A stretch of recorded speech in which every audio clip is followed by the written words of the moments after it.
How you doing, man? Jon Compton here from the Wimbledon Strength Club, bringing you the next video in the mini-series about the 3 big strength secrets.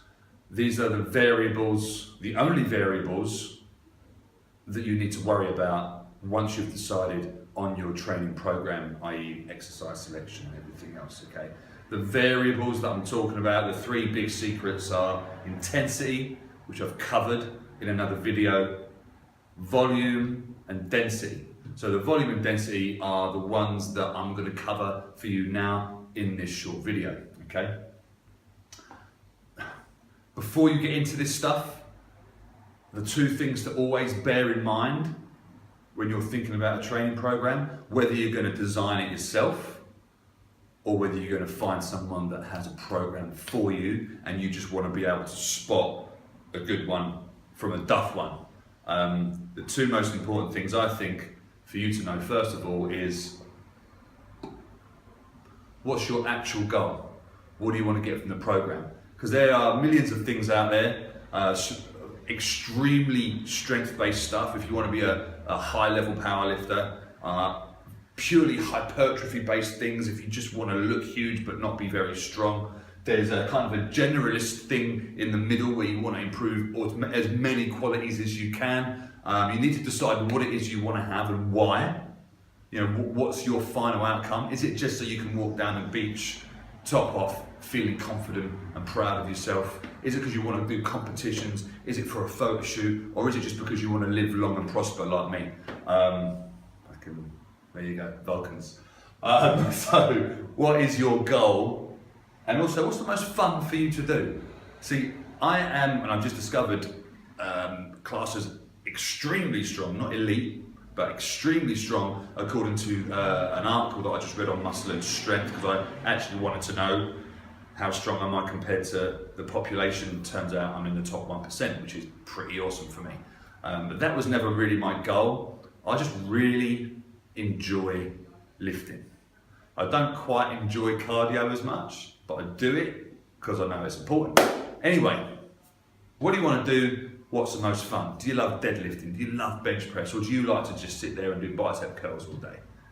If this and this are joined up, you're on the right track, and then you can start thinking about the technicality behind achieving those goals. Like I said, intensity has already been covered in the other video, so now we're going to look at volume and density/frequency, okay?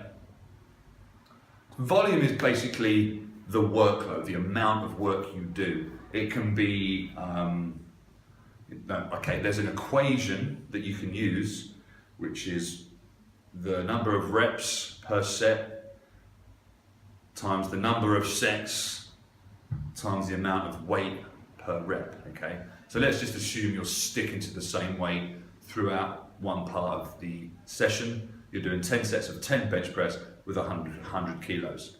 So you're doing 10 lots of 10, which is 100 reps, with 100 kilos, so that's 100 times 100, which is a 1 with lots more zeros after it. I can't work it out on the spot, too much pressure.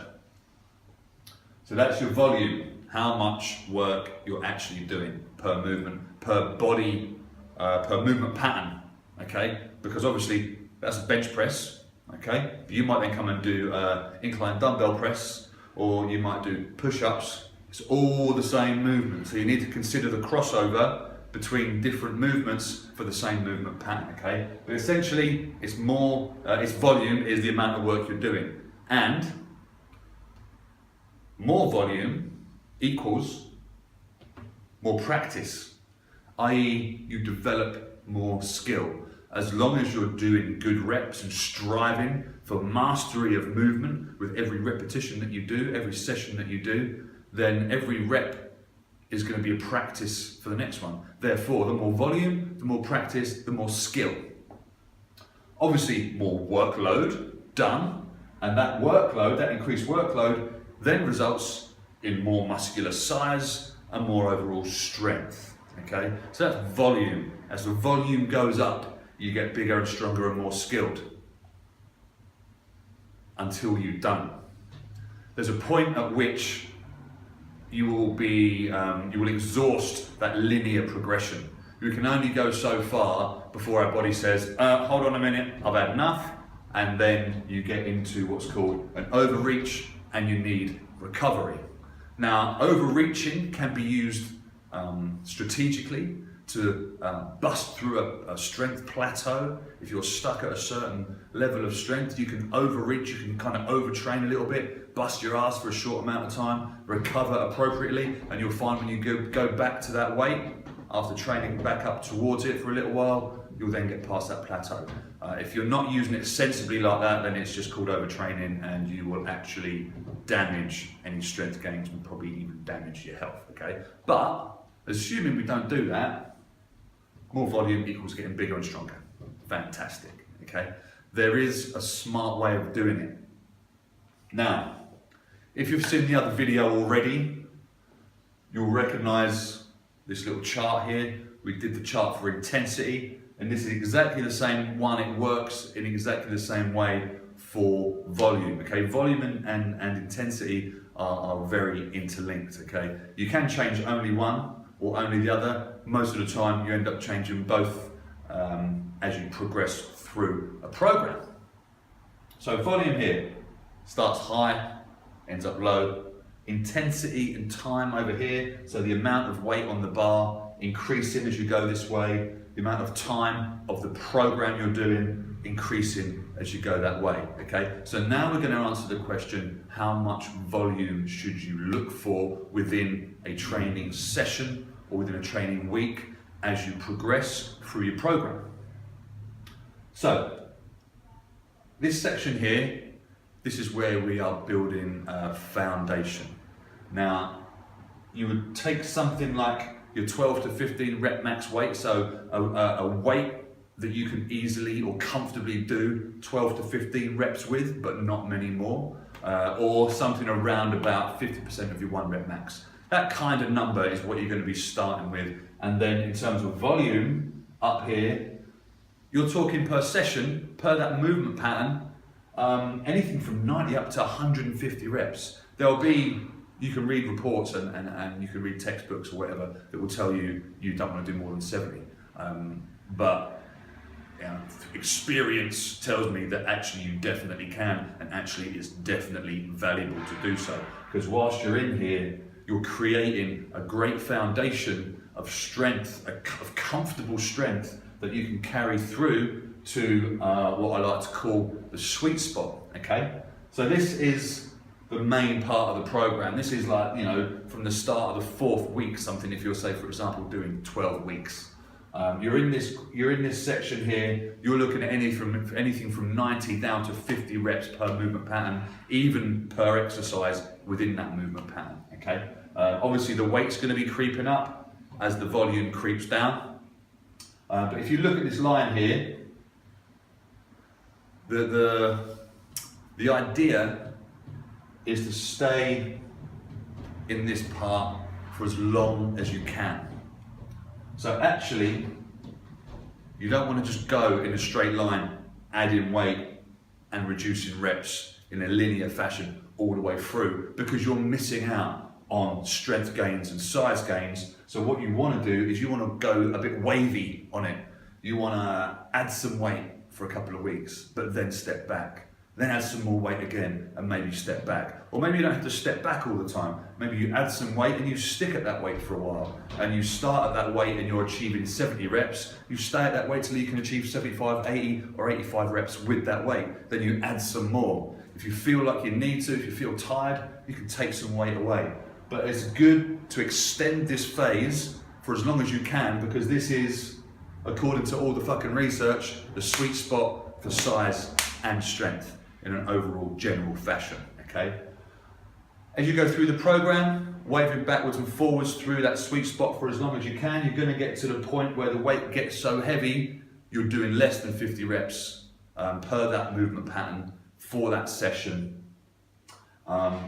And this is gonna, the intensity is gonna increase pretty quick here. You're in the 1 to 6 rep range. This is the last 2 to 3 weeks of the program. You're gonna find at this point, you're tired a lot more. You're getting a lot more muscle soreness. You're gonna get aching joints. You can't stay there for very long, okay? Okay, so this is once you've exhausted the sweet spot for as much as you can, you finish off in here, maybe even 2 weeks, maybe even just 2 weeks.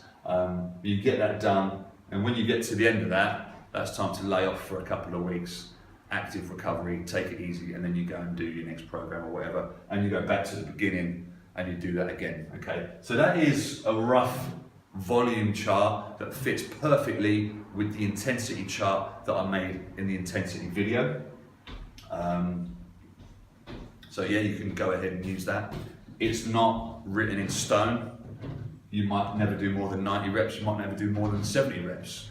You might do 150 reps for longer than anyone else. It doesn't really matter as long as you are moving forward and you are gaining strength and gaining size and remaining injury free, then it's working, right? Okay, that brings us down onto density. This shit's really, really simple, okay? Density is a tool for managing the other variables and your own time, okay? Density is basically, in its simplest form, rest periods. So you have got, there are loads of different protocols out there, and there are people that say don't rest for more than 60 seconds. There are people that say rest for 5 minutes.